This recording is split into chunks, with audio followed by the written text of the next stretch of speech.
Mau menyaksikan kajian Buya Yahya tanpa biaya internet? Segera pasang parabola Al-Bahjah TV di rumah Anda. Bebas biaya bulanan dan tanpa koneksi internet.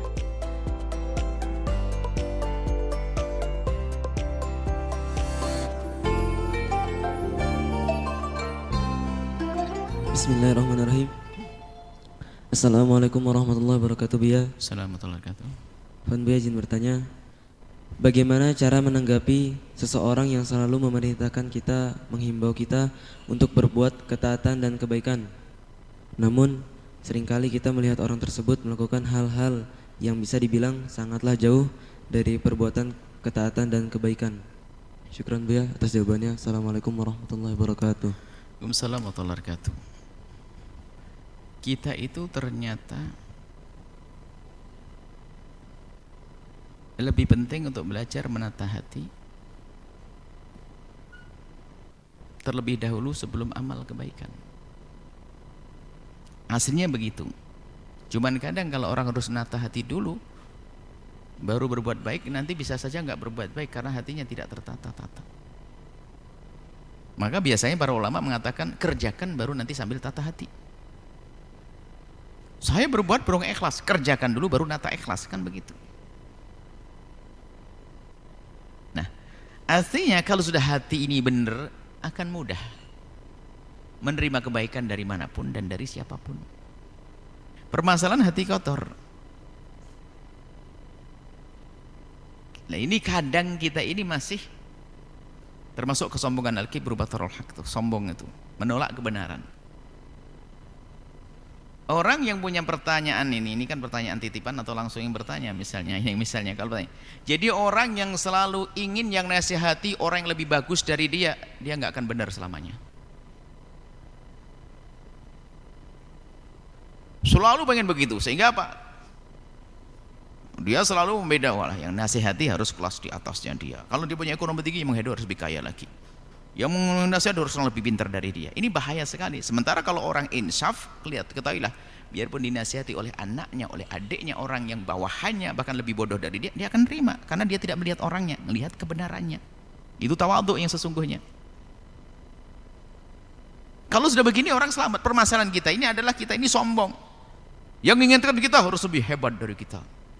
Orang kemarin sore ngingetin, ya sama dengan kasus tadi, kamu aja begitu, kami nginget saya, sombong. Maka hati-hati, jangan sekali-kali kalau ada orang mengingatkan kita tentang kebaikan hanya gara-gara dia belum baik lalu kita kembalikan ke dia, kamu saja belum baik, maka kita di puncak kesombongan. Hati-hati. Dan ini banyaknya seperti itu, kamu aja masih begitu ngingetin saya, ulah ini orang sombong, kamu udah ingetin. Hati-hati, ini bahaya banget orang begini nih, nggak bisa benar, batarul haq, Nabi menolak kebenaran. Tapi kalau insaf, makasih, biarpun dia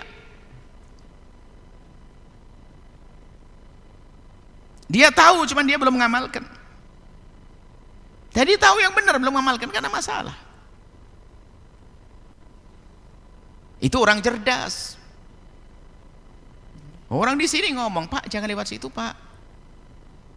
Kenapa? Jembatannya rusak. Ente pernah lewat situ? Enggak. Ente aja nggak pernah lewat, ngapain larang-larang masuk, kecebur tuh orang. Orang kok dinasihati orang nggak mau, gara-gara ngeremehin gitu. Itu hanya urusan jembatan, paling jungkir balik di kolam di sungai. Ini urusan neraka ini. Gara-gara sombong tadi, ente aja nggak ngamalin, ngingetin saya. Lu sombong banget nih orang. Biarpun dia belum mengamalkan ilmunya, biarpun dia mungkin orang jahat sekali. Apa gara-gara pezina lalu ngelarang kita berzina, lalu kita tolak, jangan nasihati saya kamu masih zina, terus kita berzina? Ya bodoh banget kita itu. Jadi ya begitu, itu adalah kesombongan. Apa sikap kita kalau diingatkan oleh seseorang tentang kebaikan tapi orang itu belum melakukan? Kita ucapkan terima kasih dan doakan semoga dengan nasihatnya dia untukku dia menjadi baik. Itu terima kasih namanya. Semoga ya Allah dia masih nggak karu-karuan, tapi dia ngingetin saya, berarti ini memberikan kemanfaatan untuk saya. Ya Allah, berikan orang yang ingatkan saya itu adalah bisa mengamalkan ilmunya. Gitu dong, jangan deh lo mau nasihatin gue, masih begitu nasihatin, nggak level di neraka nanti. Seperti itu ya, tolong, ini kok indah semuanya. Jangan sekali-kali Kalau diingatkan oleh seseorang lalu berkata, kamu sendiri belum mengamalkannya. Bahaya nih orang, sombong. Batarul haq, menolak kebenaran. Sementara orang cerdas akan terima kebenaran, biarpun keluar dari mulutnya orang gila. Namanya kebenaran. Al-hikmah dhalatul mu'min. Sebab kebenaran, hak itu adalah miliknya orang beriman. Dari manapun akan diambil. Seperti itu. Enggak harus yang memberikan adalah seorang ustadz besar, seorang soleh. Mungkin orang gila ngomong. Memberitahu tentang jalan biarpun orang buta, tapi dia tahu, dia sering di situ, nggak apa-apa, pokoknya bener. Nggak usah mau dasar kamu buta mau ngasih tahu. Dia orang buta tinggal di situ ngasih tahu, Pak jangan ke arah sana, ada berita bahasanya sana banyak begini, kan bisa didengar orang buta. Tapi gara-gara dia sombong, wah ente buta ngasihatin saya, nggak bisa. Hindari kesombongan, hindari kesombongan, hindari kesombongan, maka kita akan diangkat oleh Allah. Man tawadha rafa Allah, Allah akan angkat. Man takabbar wada Allah, sombong Allah akan jatuhkan, akan rendahkan Allah dalam Islam.